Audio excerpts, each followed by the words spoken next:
Assalamualaikum warahmatullahi wabarakatuh. Bismillahirrahmanirrahim. Alhamdulillahirabbil alamin.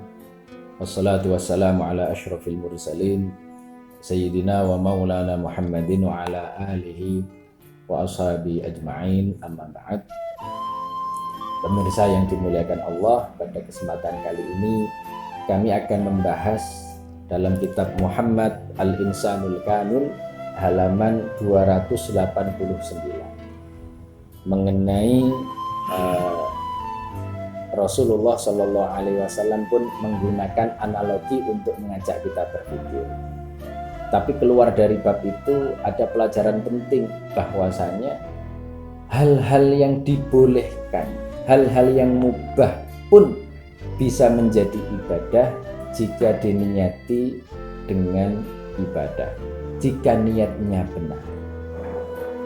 Dalam kitab ini disebutkan bahwasanya Rasulullah Shallallahu Alaihi Wasallam pernah bersabda, wa fi bud'i ahadikum shadaqah, dan di dalam farji salah seorang kalian itu terdapat sedekah. Ini adalah potongan hadis dari hadis yang agak panjang.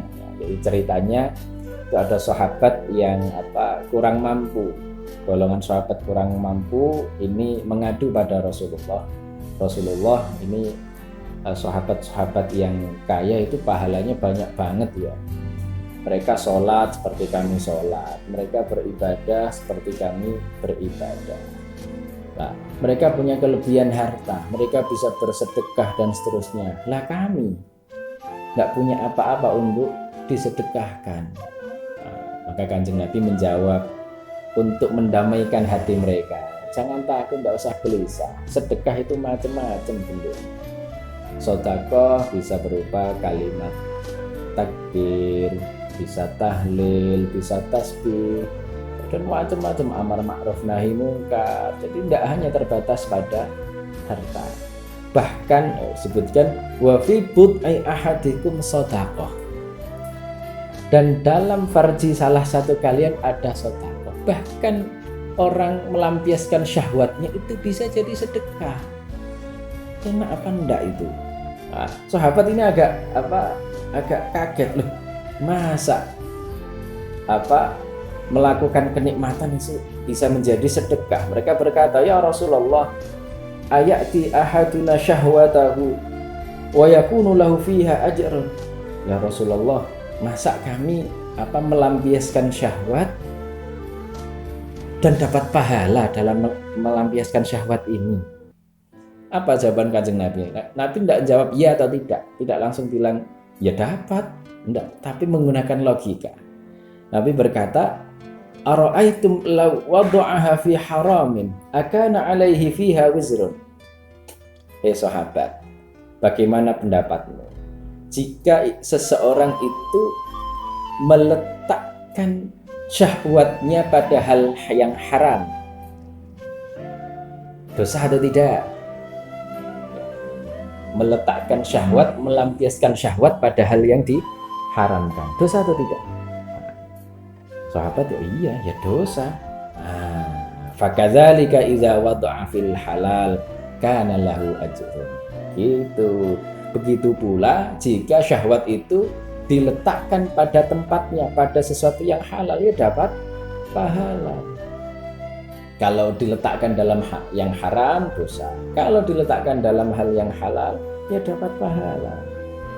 Nah, ini menunjukkan bahwa hal-hal yang diperbolehkan, jika ada niatan yang benar, ya, maka akan menjadi ibadah. Mohon maaf, ini ibadah yang enak ya.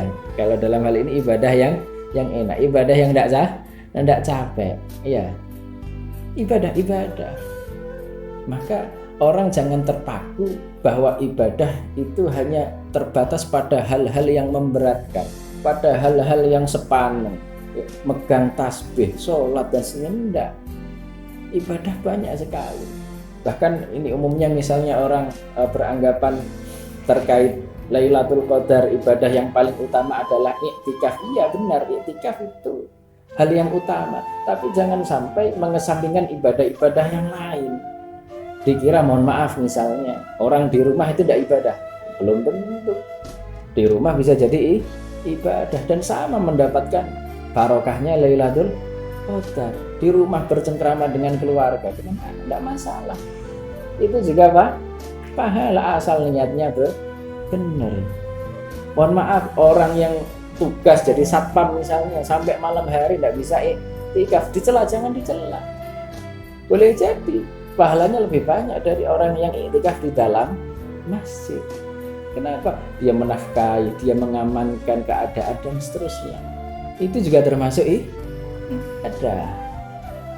Dan Kanjeng Nabi ini mengajarkan demikian. Jika seseorang melakukan hal-hal yang dibolehkan dengan niat yang benar, maka itu juga bernilai ibadah. Maka yang disampaikan, orang melampiaskan syahwat dalam sesuatu yang halal, maka itu juga dianggap sebagai ibadah. Demikian yang dapat kami sampaikan, semoga ada manfaatnya. Kurang lebihnya mohon maaf. Assalamualaikum warahmatullahi wabarakatuh.